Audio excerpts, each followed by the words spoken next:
السلام علیکم ورحمۃ اللہ وبرکاتہ۔ سوال جواب کے سلسلے میں آپ کا استقبال ہے۔ کسی کے ذہن میں کوئی بات ہو تو معلوم کر لیں۔ کیا جنازے کے بعد کوئی دعا میت کے لیے کرنا ٹھیک نہیں؟ ان کا سوال یہ ہے کیا جنازے کے بعد کوئی دعا میت کے لیے کرنا ٹھیک نہیں؟ بھائی سنت تو ہے نہیں، کیونکہ جو آپ جنازے کی نماز پڑھ رہے ہیں اس میں دعائیں تو ہیں، تو وہ دعا آپ کر چکے اور اس کے بعد پھر بس مغفرت کی دعا کریں ان کی، اور مغفرت کر دی اللہ نے تو درجہ بلندی کی دعا کریں۔ تو مناسب تو یہ بات ہے کہ آپ ان کے لیے صرف مغفرت کی دعا کریں اور درجہ بلندی کی دعا کریں، باقی دعائیں آپ انہیں دے چکے آپ نے جو جنازے کی نماز ان کی پڑھی ہے۔ قرآن میں ہے کہ یہود نصارہ صابی مسلم اگر مومن ہیں تو کامیاب ہیں، کیا انہیں رسول کو نہیں ماننا؟ بڑا اچھا سوال ہے بھائی ان کا، یہ پہلے بھی آ چکا سوال۔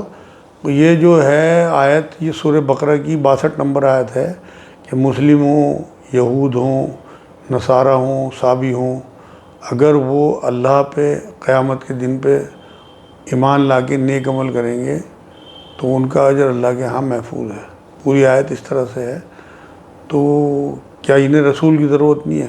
میرے بھائی یہ ہر امت کے لیے بات کہی گئی ہے کہ ہر جس زمانے میں بھی جو بھی ہو، چاہے وہ نصارہ کہلاتے ہوں اپنے زمانے میں جو عیسیٰ علیہ السلام کو مانتے تھے، چاہے وہ یہود ہوں جو موسیٰ علیہ السلام کو مانتے تھے، اگر وہ اس وقت کے نبی اور ان کی لائی ہوئی شریعت یعنی کتاب پہ ایمان لاتے ہیں اور قیامت کے دن پہ ایمان لاتے ہیں، اللہ پہ ایمان لاتے ہیں، اور پھر اس کے بعد نیک عمل سے ثابت بھی کرتے ہیں، تو وہ ان کے عقیدے کے حساب سے ان کا اجر اللہ کے ہاں محفوظ ہے۔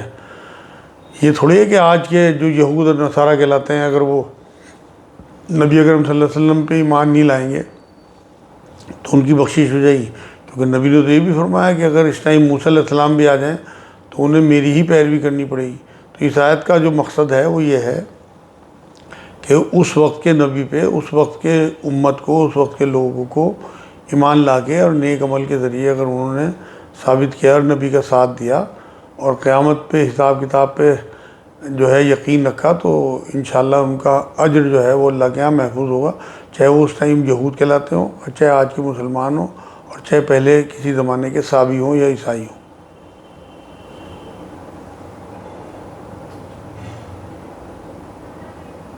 اگر اپنے مسلک کی مسجد نہ ملے تو کیا کسی بھی امام کے پیچھے نماز پڑھ سکتے ہیں؟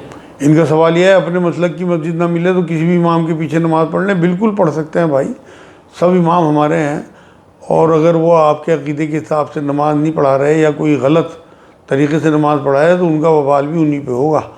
نبی نے یہی بات فرمائی کہ آپ امام اگر فاسق بھی ہو تو آپ اس کے پیچھے نماز پڑھ دو، اس کے جو غلط نماز پڑھانے کا وبال ہوگا اسی کے اوپر آپ کی نماز ہو جائے گی انشاءاللہ تعالیٰ۔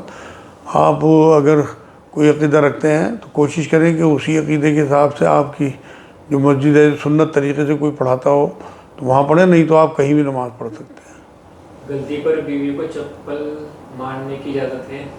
ان کا سوال یہ ہے کہ غلطی پر بیوی کو چپل مارنے کی اجازت ہے؟ چپل کیا میرے بھائی، نہ تھپڑ مار سکتے ہیں نہ کچھ۔ نبی اکرم صلی اللہ علیہ وسلم نے جب یہ آیت آئی کہ اگر تمہاری بیوی تمہاری نافرمانی کرے تو اسے ہلکی پھلکی مار دے سکتے ہو، اس سے پہلے سارا کچھ ہو چکا تھا کہ بھائی بستر الگ کرو، بول چال بند کر دو، اور اس کے بعد بھی اگر نہ مانے تو ہلکی پھلکی مار، مطلب مار بھی تنبی والی ہو۔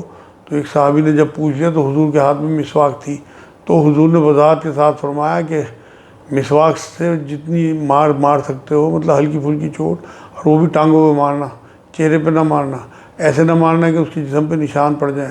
آج تو ہم دیکھتے ہیں کہ ذرا ذرا سی بات پہ ہم اپنی بیویوں پہ ہاتھ اٹھاتے ہیں، انہیں جانوروں کی طرح مارتے ہیں۔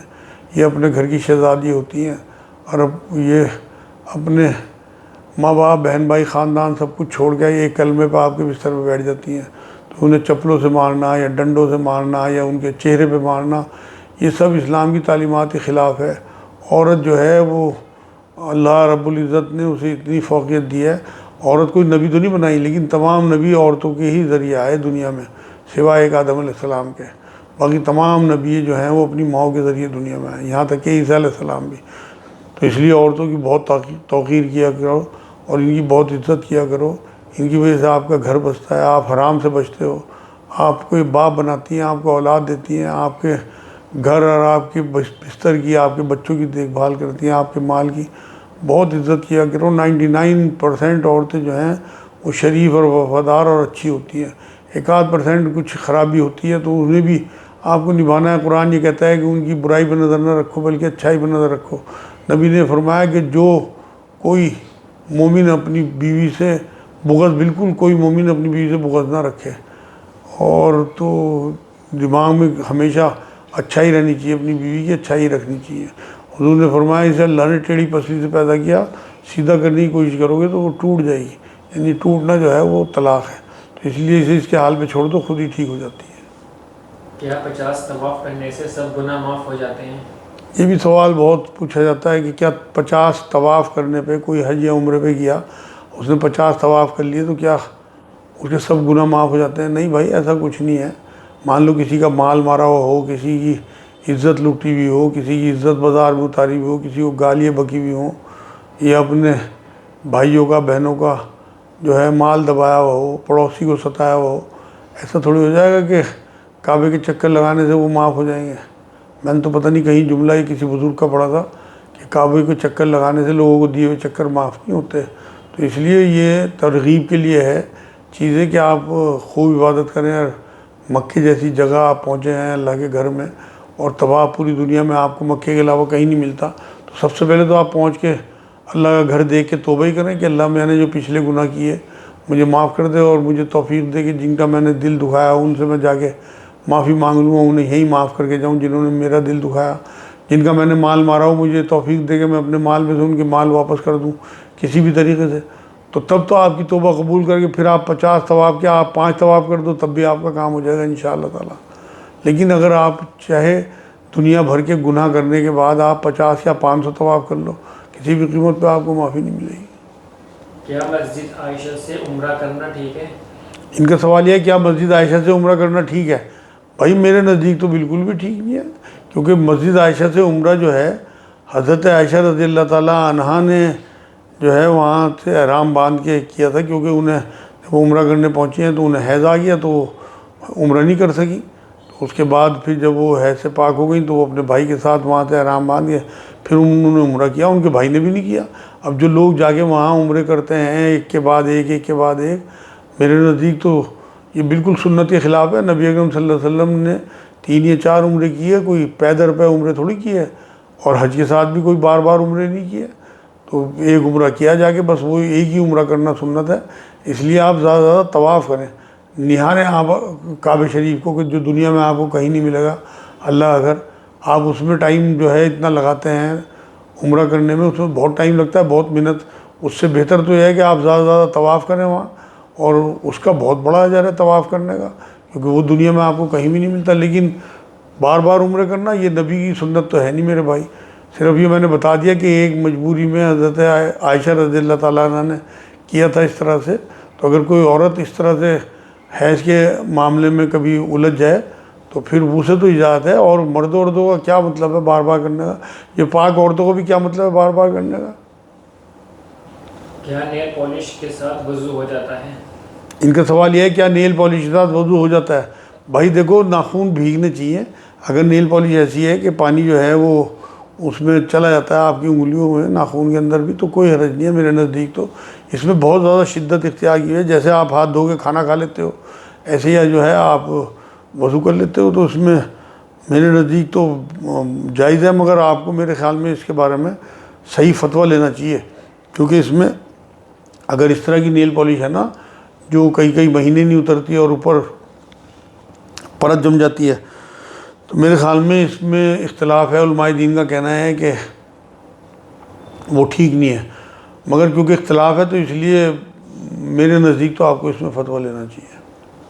صحابہ کو گالی دینے والوں کو کیا قتل کرنا ہے؟ ان کا سے سوال یہ ہے کیا صحابہ کو گالی دینے والوں کو قتل کرنا ہے؟ بالکل بھی نہیں بھائی، قتل کسی قیمت پہ بھی نہیں کرنا۔ میں ایک بار آپ کو واقعہ سناؤں کہ حضرت ابوبکر صدیق رضی اللہ تعالیٰ عنہ کا زمانہ تھا، اور دربار لگا ہوا تھا ان کا، ممبر پہ بیٹھے ہوئے تھے، تو ایک شخص آیا اور انہوں نے آگے انہیں گالیاں دینی شروع کر دی۔ تو جو ان کے ایک بہت قریبی کوئی صاحب تھے انہوں نے اجازت چاہیے ان سے کہ اگر آپ کہیں تو میں اسے قتل کر دوں، گردن اڑا دوں اس کی. تو حضرت ابوبکر صدیق نے بالکل منع کر دیا. اور جب وہ شخص چلا گیا تو انہوں نے پوچھا کہ آپ اگر میں کہتا تو اسے قتل کر دیتا؟ کہنے لگے بالکل قتل کر دیتا، آپ مجھے ذرا سی اجازت دیتے، اشارہ کر دیتے. کہنے لگے بالکل میں نے اسی لیے اجازت دی تھی کہ کوئی بڑے سے بڑا جو انسان ہو وہ اس کے گالیے کھانے پہ بھی کسی کو قتل نہیں کیا جا سکتا سوائے وقت کے نبی کے. نبی اکرم صلی اللہ علیہ وسلم کے معاملے میں تو یہ بات ہوگی کہ اگر اسلامی مملکت ہے تو کوئی اگر ان کے بارے میں کوئی الٹے سیدھے الفاظ کہتا ہے یا ان کی بے حرمتی کرتا ہے تو وہ تو اسلامی مملکت میں اسے سزا وہ بھی شورا دے گی اور جو وقت کے وہاں کے حاکم ہوں گے وہ دیں گے. عام انسانوں کو اس طرح سے قتل کرنے کا بھی حکم نہیں ہے کہ وہ اٹھاویں کسی کو بھی قتل کر دیں. تو اس لیے بہت احتیاط کرنی چاہیے. جو صحابہ کو گالی دیتے ہیں وہ گناہ گار ہوں گے لیکن واجب قتل نہیں ہے، کسی بھی شریعت میں یہ بات نہیں آئی بھائی. کیا جان بچانے کو جھوٹ بولنا ٹھیک ہے؟ ان کا سوال یہ کیا جان بچانے کو جھوٹ بولنا ٹھیک ہے؟ بالکل بھائی، اسلام میں اس کی اجازت ہے. یہ جو ہے قرآن میں بھی اللہ نے اس بات کی اجازت دی کہ کبھی تمہاری جان پہ بنی آئے تو کلمہ کفر کہہ کے اپنی جان بچا لیا کرو. اب آپ کو میں واقعہ یاد دلاؤں جو پہلی شہادت ہے اسلام کی حضرت یاسر اور حضرت سمیہ رضی اللہ تعالیٰ اجمعین کی، انہیں ابو جہل نے قتل کر دیا تھا. ان کے بعد پھر انہوں نے حضرت عمار رضی اللہ تعالیٰ عنہ کے پاس آ کے کہا کہ نبی کو گالیاں دے اور نبی کو برا بھلا کہے معاذ اللہ اور کلمہ کفر کہے. تو انہوں نے سب یہ کہہ کے اپنی جان بچا لی اور پھر تڑپتے ہوئے روتے ہوئے نبی اکرم صلی اللہ علیہ وسلم کی بارگاہ میں پہنچے. تو حضور نے کہا کہ اس ٹائم تیرے دل کی کیا کیفیت کیا تھی؟ تو انہوں نے کہا میرے دل میں تو ایمان تھا حضور، تو میں نے جان بچانے کے لیے اس ٹائم اپنی کلمہ کفر کہہ دیا اور میں آج اندر ہی اندر تڑپ رہا ہوں اس بات پہ کہ میں نے آپ کے خلاف جو ہے وہ بے حرمتی کی باتیں کہیں. تو حضور نے کہا کوئی بات نہیں، عین ایمان ہے، کوئی حرج نہیں ہے اس میں، یہ رخصت کہلاتی ہے تو اس میں کوئی حرج نہیں ہے. اور اس طرح سے جو ہے ہلکی پھلکی بات گھما بھی سکتے ہیں. میں ایک اور واقعہ آپ کو یاد دلاؤں کہ جب نبی اکرم صلی اللہ علیہ وسلم نے حضرت ابوبکر صدیق رضی اللہ تعالیٰ عنہ کے ساتھ ہجرت کی ہے تو ایک علاقے سے ایسے گزرے کہ وہاں ابوبکر صدیق رضی اللہ تعالیٰ عنہ کو تو لوگ جانتے تھے لیکن نبی اکرم صلی اللہ علیہ وسلم کو نہیں پہچانتے تھے، صرف نام سنا تھا. تو انہوں نے پوچھا کہ تمہارے ساتھ کون ہے؟ تو حضرت ابوبکر صدیق نے کہا کہ یہ مجھے راستہ بتانے والے ہیں، مطلب مجھے راہ دکھانے والے. بات ٹھیک بھی تھی کہ نبی اکرم صلی اللہ علیہ وسلم کو تو اللہ نے ہادی بنا کے بھیجا تھا، ہدایت دینے کے لیے، راستہ بتانے کے لیے لوگوں کو. تو وہ اس طرح سے مطلب بات کو تھوڑا ہلا بھی کیا جا سکتا ہے اور جھوٹ بول کے جان بھی بچائی جا سکتی ہے. لیکن اس کی شرطیں ہیں، ایسا نہ ہو کہ آپ بات بات پہ جھوٹ بولیں اور لوگوں کے ساتھ جو ہے دوستی بڑھانے کے لیے آپ کلمہ کفر کہنے لگیں یا اپنے نبی کی شان میں گستاخی کرنے لگیں، پھر تو آپ کی پکڑ ہو جائے گی بھائی. کیا پیدا ہوئے بچے کے کان میں اذان نہ دینا گناہ ہے؟ ان کا سوال یہ ہے کہ آپ پیدا ہوئے بچے کے کان میں اذان نہ دینا گناہ ہے. بھائی خلاف سنت ہے، اگر اذان دیں گے تو بہت بڑھیا بات ہے، لیکن اگر آپ نہیں دیں گے تو کوئی گناہ نہیں ہے. اگر آپ اس ٹائم نہیں دے سکے بعد میں دے لیں، 1 سال بعد دے لیں، لیکن اگر نہیں دیتے تو کوئی گناہ نہیں ہے، دینا اچھی بات ہے. کیا عید میلاد النبی منانا ٹھیک ہے؟ آپ تو جلسہ کرتے ہیں. ان کا سوال یہ ہے کیا عید میلاد النبی منانا ٹھیک ہے؟ میرے بارے میں کہا کہ میں جلسہ کرتا ہوں، میں کوئی جلسہ نہیں کرتا میرے بھائی. اور عید میلاد النبی اس طرح سے جس طرح جلوس نکالے جاتے ہیں اور ڈی جے بجائے جاتے ہیں، جس طرح کے ہنگامے ہوتے ہیں، میں تو بالکل اس کے خلاف ہوں اور میں بدعت سمجھتا ہوں اسے. ہم نے جو سلسلہ رکھا ہوا ہے یہ سالانہ، وہ میرے استاد نے ایک بار مجھے یہ بات سکھائی تھی کہ یہ رحمت للعالمین کی پیدائش کا مہینہ ہے، اس میں رحمت کے کام کرو. 2 استاد ہیں میرے، عرفان الحق صاحب اور طارق عبداللہ صاحب، ان دونوں کا کہنا یہی ہے. تو یہ رحمت کا کام یہ ہے کہ ہم اس دن لوگوں کو اکٹھا کرتے ہیں، سیرت کی کچھ بات چیت مطلب ان کے کریکٹر کے حوالے سے، نبی اکرم صلی اللہ علیہ وسلم کے اور قرآن کے حوالے سے کچھ چیزیں لوگوں کے کانوں میں پہنچا دیتے ہیں. اور ہمارے پاس منہ مبارک ہیں نبی اکرم صلی اللہ علیہ وسلم کے جو میرے استاد محترم سے مجھے ملے تھے، ان کی زیارت کراتے ہیں ہر سال. اور اس کے بعد لوگوں کو جو ہے وہ کھانا پیش کر دیتے ہیں، کیونکہ نبی نے جب بھی دین کی بات کی ہے کھانا ضرور پیش کیا ہے. تو وہ سب سنت ہے میرے بھائی. اور ہمارا ایسا نہیں ہے کہ بہت ضروری ہم اسے سمجھتے ہوں، کسی سال رہ بھی جائے گا تو ہمیں کوئی دقت کی بات نہیں ہے.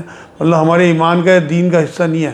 ہمیں پتہ ہے کہ یہ نفلی کام ہے اور نبی نے یہ بھی بات فرمائی ہے کہ میرے بعد اگر کوئی نیا کام دین میں شروع کرتا ہے اور وہ اگر کامیاب ہوتا ہے تو اسے دگنا اجر ہے، ناکام ہوتا ہے تو اسے ایک اجر تو ملے گا، مگر مطلب ہم نے اسے دین کا حصہ نہیں بنانا کہ ہم اپنے ایمان کا حصہ بنائیں جو 5 نماز اور 30 روزے اور حج اور زکوٰۃ اور کلمہ ہے، اس کے علاوہ اسے چھٹی چیز اگر ہم مان کے چلتے ہیں اور اس پہ لازم اسے پکڑ لیتے ہیں اور جو نہ ہے اسے شکایت کریں اور اسے گناہ گار سمجھیں اور جو لوگ نہیں کر رہے ہیں انہیں گناہ گار سمجھیں، پھر تو یہ واقعی ہماری پکڑ ہو جائے گی اور یہ بدعت بن جائے گی۔ اور ورنہ تو آپ بھی اپنے گھروں میں اپنے علاقے میں اس طرح کی ہلکی پھلکی تقریریں، اپنے گھر میں کوئی روزگار یا اہتمام غریبوں کے لیے سبیل لگا دیں، شربت بانٹ دیں، کھانا بانٹ دیں، تو اس میں کوئی حرج نہیں ہے میرے نزدیک میرے بھائی۔ کیا ٹوٹے ہوئے برتن میں کھانا مکروہ ہے؟ ان کا سوال یہ کیا ٹوٹے ہوئے برتن میں کھانا مکروہ ہے؟ بالکل مکروہ ہے میرے بھائی، اس میں جراثیم رک جاتے ہیں۔ سائنس کے بھی پوائنٹ آف ویو سے بالکل ٹھیک نہیں ہے، جو چیز آپ کے لیے ہارمفل ہو، نقصان دہ ہو، تو وہ تو آپ کو بالکل چھوڑ دینی چاہیے، بالکل ناجائز اور حرام ہے وہ ایسی چیز تو بالکل جو ٹوٹے ہوئے برتن ہوں جن میں تیڑ آئی ہوئی ہو، جن میں اندر پانی یا جراثیم گھسنے کا اندازہ آپ کو ہو، انہیں آپ بالکل چھوڑ دیں ان میں کھانا پینا۔ ہاں اگر کسی کا کونا جھڑا ہوا اور وہ دھل جاتا ہے تو اس میں کوئی حرج نہیں ہے بالکل۔ رات کو شوہر کے بلانے پر پاس جانے کا دل نہیں کرتا، کیا یہ گناہ ہے؟ ان کا سوال یہ ہے رات کو شوہر کے بلانے پہ پاس جانے کو دل نہیں کرتا، کیا یہ گناہ ہے؟ گناہ نہیں ہے میرا بیٹا، یہ کبیرہ گناہ ہے، گناہ عظیم ہے۔ آپ یہ دیکھیں کہ شادی کا مین مقصد ہی سیکس ہے، اور آپ اگر اپنے شوہر کی ضرورت پوری نہیں کر رہی تو آپ گناہ گار ہیں اللہ کے ہاں، اور اگر وہ خدا نخواستہ اس چکر میں حرام میں پڑ گئے تو وہ تو پکڑے جائیں گے، آپ بھی پکڑی جائیں گی۔ شوہر کی بہت وقت اور قدر کیا کرو۔ میں اپنی بہنوں سے، بیٹیوں سے، بچیوں سے یہی بات کہوں گا جو شادی شدہ بچی ہیں یا جن کی شادی ہونے والی ہے، اپنا مائنڈ میک اپ کر کے جائیں اور اللہ رسول کے بعد اپنے شوہر کو سب کچھ سمجھیں۔ نبی نے فرمایا کہ اگر سجدے کا حکم دیتا تو میں عورت کو دیتا کہ اپنے مرد کو سجدہ کرے۔ ایک بار فرمایا مرد کا جسم اگر خون پیپ سے بھرا ہو، عورت زبان سے چاٹے تو حق ادا نہیں ہوتا۔ میں نے اپنی مدر کو دیکھا ہے بیوہ ہونے کے بعد کہ ان کی کیا حالت تھی اور کس طرح سے رشتہ داروں کے ان کے ساتھ رویے تھے۔ میں نے بہت گھروں میں دیکھا، میری بیٹیوں، میری بہنوں، دھیان رکھو اپنے شوہروں کا، وہ آپ ہی کے لیے محنت کر کے سارا دن لاتے ہیں، انہیں تو صرف 100 روپے چاہیے ہوتے ہیں، 50 روپے صبح، 50 روپے شام کھانے کے، جو وہ اتنی محنت ہے اور لوگوں کے لان تان سنتے ہیں اور لوگوں کی جھڑکیاں سنتے ہیں، وہ صرف آپ کے اور آپ کے بچوں کے لیے ہے معاملہ۔ میں نے بہت دیکھا بیواؤں کے بعد میں پنکھوں کے جو بل چیک کیے جاتے ہیں، ان کے نوالے گنے جاتے ہیں اور خون کے آنسو رلایا جاتا ہے۔ تو جب تک آپ کے شوہر زندہ ہیں ان کی بہت قدر کرو۔ 2 ہی رشتے ہیں میری بہنوں، میری بیٹیوں، ایک باپ کا، جب تک آپ اپنے باپ کے گھر میں ہیں آپ ان کی شہزادی ہیں، وہ آپ کی بہت محبت توقیر آپ کو اپنے دل میں بساتے ہیں، اور شادی کے بعد اگر شوہر اچھا مل جائے تو پھر شوہر کا۔ باقی میں نے سب رشتے دیکھے، بہت کم لوگ اچھے ہوتے ہیں، باقی زیادہ تر لوگ جو ہیں وہ بیواؤں کی وہ حرمت نہیں کرتے جتنی حرمت ان کی ہونی چاہیے، جبکہ ان کا اتنا بڑا نقصان ہو چکا ہوتا ہے۔ تو اس لیے بالکل جب تک آپ کے شوہر زندہ ہیں، آپ کے ساتھ ہیں، جوڑی بنائے رکھنے کی دعا بھی کریں اللہ سے، ان کی ہر ضرورت خوش دلی سے ساتھ پوری کریں۔ اور یہ مین ضرورت تو یہی ہے آپ کی، باقی کام تو وہ پیسوں سے مطلب اپنے گھر میں آدمی رکھے یا کام والی رکھے یا باہر ہوٹل میں کھا کے پوری کر سکتے ہیں، کپڑے بھی دھوبیوں کے یہاں دھلوا سکتے ہیں۔ مین چیز جو ہے وہ آپ کی قربت ہے جو انہیں آپ کے قریب لاتی ہے۔ اور آپ، اللہ نے تو قرآن میں سورہ روم میں آیت 31-32 میں بات کہی کہ میں نے شوہر اور بیوی میں محبت، شفقت اور انسیت رکھ دی، سکون رکھ دیا۔ تو سکون ملتا ہے اپنے شوہر اور بیوی آپس میں ملے محبت کے ساتھ، تو آپ مطلب خوش دلی کے ساتھ اپنے شوہر کے پاس جایا کریں۔ آپ ایک تسبیح اعوذ باللہ من الشیطان الرجیم پڑھیں، ایک تسبیح لا حول ولا قوۃ الا باللہ پڑھیں، ایک تسبیح یا حی یا قیوم برحمتک استغیث پڑھیں، ایک تسبیح استغفر اللہ ربی من کل ذنب واتوب الیہ، اور 40 بار لا الہ الا انت سبحانک انی کنت من الظالمین، اور چلتے پھرتے حسبنا اللہ و نعم الوکیل، حسبنا اللہ و نعم الوکیل۔ جب بھی آپ کو بلائیں اور آپ کی طبیعت نہ چاہے اعوذ باللہ من الشیطان الرجیم پڑھنا شروع کر دیا کریں۔ زیادہ سے زیادہ لال کپڑے پہن لیں، اس سے بھی آپ کی طبیعت اپنے شوہر کی طرف مائل ہوگی اور آپ کا دل چاہے گا ان کے پاس جانے کے لیے۔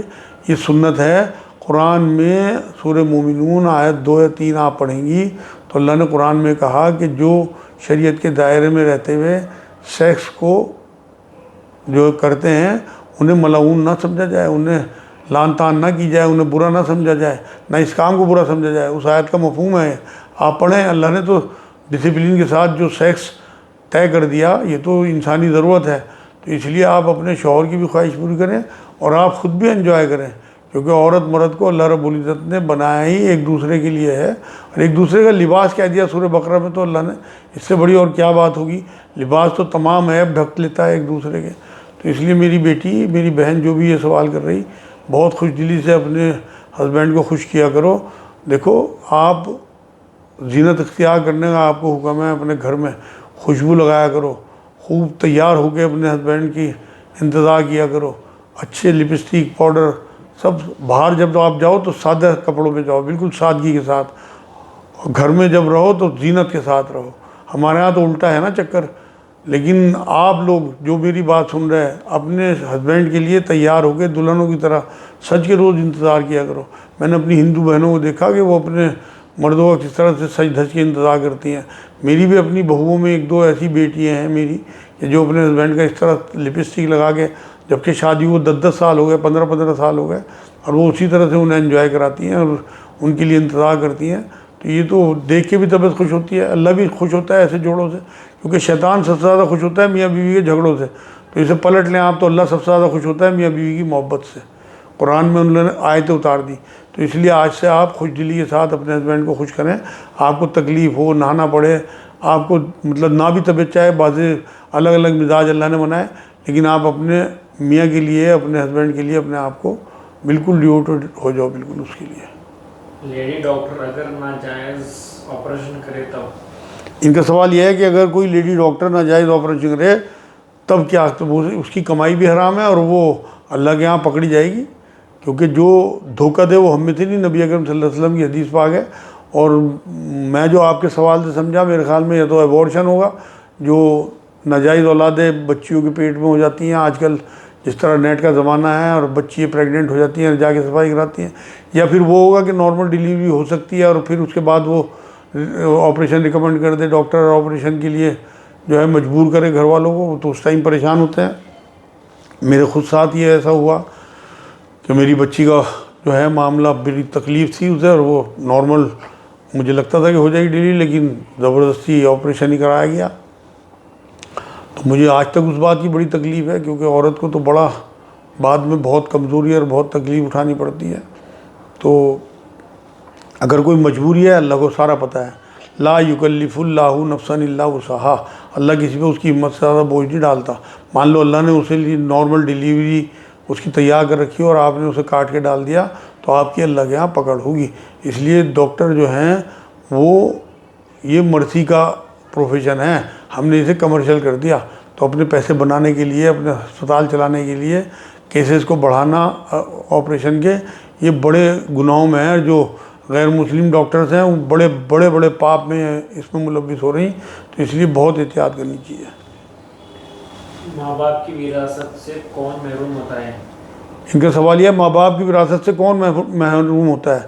بھائی، ماں باپ کی وراثت سے ایک تو قاتل، مان لو اگر کسی نے اپنے باپ کا قتل کر دیا، یا اپنے کسی بیٹے کا کسی نے قتل کر دیا، تو وہ ان کی وراثت سے محروم ہو جائے گا۔ اور دوسرا مرتد، کہ اگر کوئی ایمان میں نہیں رہا تو وہ بھی وراثت سے جو ہے ختم ہو گیا اس کا ہی معاملہ۔ تو یہ جو اس طرح کے لوگ ہیں انہیں وراثت میں حصہ کوئی نہیں ملے گا۔